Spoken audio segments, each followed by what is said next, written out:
ॐ सोमनाथाय नमः। ॐ मल्लिकार्जुनाय नमः। ॐ महाकालेश्वराय नमः।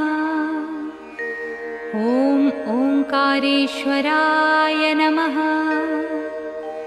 ॐ वैद्यनाथाय नमः। ॐ भीमशंकराय नमः। ॐ रामेश्वराय नमः। ॐ नागेश्वराय नमः। ॐ विश्वेश्वराय नमः। ॐ त्र्यंबकेश्वराय नमः। ॐ केदारेश्वराय नमः।